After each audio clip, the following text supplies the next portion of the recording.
Session के बाद आज हम देख रहे हैं कि काफ़ी शांत शुरुआत देखने को मिल रही है।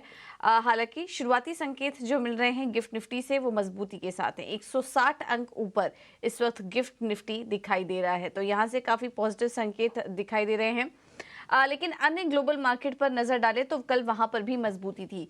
बुधवार के दिन हमने देखा था कि दबाव में थे अमेरिकी बाजार, लेकिन बुधवार की गिरावट के बाद कल एक रिकवरी का दौर था और अब कहीं ना कहीं फैक्टर इन हो चुका है कि मार्च में तो कटौती होगी नहीं, लेकिन बाजार अभी भी एक्सपेक्ट कर रहा है कि इस साल कटौती देखने को मिल सकती है। हालांकि फेड की तरफ से बार बार ये बयान आ रहे हैं कि हम आगे का डेटा को देखते हुए निर्णय लेंगे, ब्याज दरों में कटौती में जल्दबाजी नहीं करेंगे, लेकिन ये सारी बातें अब कहीं ना कहीं फैक्टर इन हो चुकी है और बाजार अब यही अनुमान करके चल रहा है कि यहाँ से ब्याज दरें स्थिर रहेंगी और जल्द ही कटौती को लेकर भी कुछ संकेत दिखना शुरू हो जाएंगे। मार्च में नहीं, लेकिन इस साल ये जरूर एक्सपेक्ट किया जा रहा है।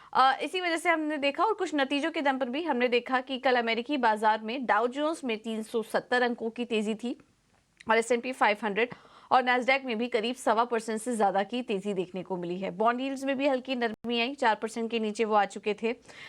इसके अलावा कल हमने देखा कि यूएस में जॉबलेस क्लेम के जो आंकड़े आए वो 2 महीने के ऊपरी स्तर पर थे। ये काफी एक अच्छा साइन था। लेबर मार्केट जो है वहां पर कूल डाउन देखने को मिल रहा है, हल्की नरमी आ रही है लेबर मार्केट में, जहां पर कि अभी तक हम देख रहे थे कि मजबूत आंकड़े आ रहे थे, अब वहां पर भी फेड के फैसलों का असर दिखना शुरू हो चुका है। एक नरमी आ रही है और 2 महीने के ऊपरी स्तर पर जॉबलेस क्लेम के नंबर्स आए हैं।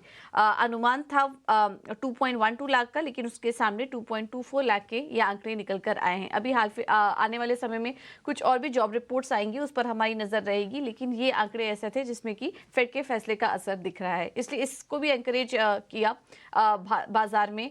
अन्य नतीजे जो आए वो कल बाजार बंद होने के बाद आए, तो हमने उसका जो एक्शन देखा वो एक्सटेंडेड ट्रेडिंग सेशन में देखा है ना, कि बाजार बंद होने के बाद जो कुछ ट्रेडिंग होती है उसमें वो एक्शन दिखा। और कल हमने देखा कि मेटा, फेसबुक की जो पेरेंट कंपनी है, काफी अच्छे नतीजे जारी किए हैं और डिविडेंड और बायबैक की भी घोषणा की, जिसके बाद हमने देखा कि मेटा में 14% की तेजी देखने को मिली एक्सटेंडेड ट्रेडिंग सेशन में। आज भी यहां पर अच्छी तेजी एक्सपेक्टेड है। अमेजॉन के नतीजे काफी अच्छे हैं, अनुमान से बेहतर है, वहां पर 60% की तेजी देखने को मिली, लेकिन एप्पल के शेयर में गिरावट था। चीन की इकोनॉमी में जो स्लो डाउन है, असर उनकी बिक्री पर भी दिख रहा है। एप्पल की बिक्री में गिरावट दर्ज हुई, जिसके चलते हमने स्टॉक में करीब 3% की गिरावट देखी। तो ये कुछ स्टॉक स्पेसिफिक एक्शन था। आज भी काफी सारे नतीजे आएंगे जिस पर कि हमारी नजर रहेगी। संकेत क्योंकि बहुत ज्यादा नेगेटिव नहीं नजर आ रहे हैं, ठीक ठाक ही संकेत हैं। No bad news is good news, इस तरह का मार्केट है, तो इस वजह से संकेत हम अच्छे कहेंगे। यूरोप के बाजार में कमजोरी देखने को मिली, लेकिन वहां पर भी एक इवेंट हुआ कल, मॉनेटरी पॉलिसी हुई, बैंक ऑफ इंग्लैंड ने ब्याज दरों में कोई बदलाव नहीं किया, उसका रिएक्शन हम आज देखेंगे।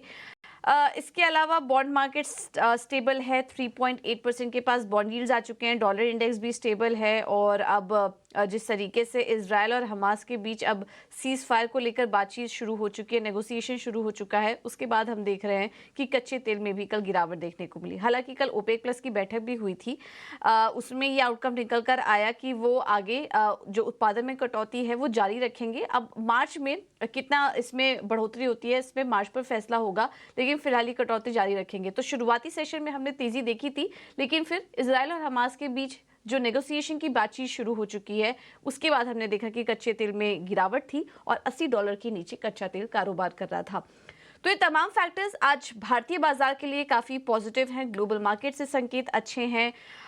एशियाई बाजारों पर भी एक बार आपको बता देते हैं, गिफ्ट निफ्टी हमने आपको बताया कि अच्छी मजबूती वहां पर देखने को मिल रही है, करीब 160 अंक ऊपर है। बाकी इंडाइसेस भी देखेंगे तो हरे निशान में ही कारोबार कर रहे हैं। कोरिया के बाजार करीब 2% ऊपर है।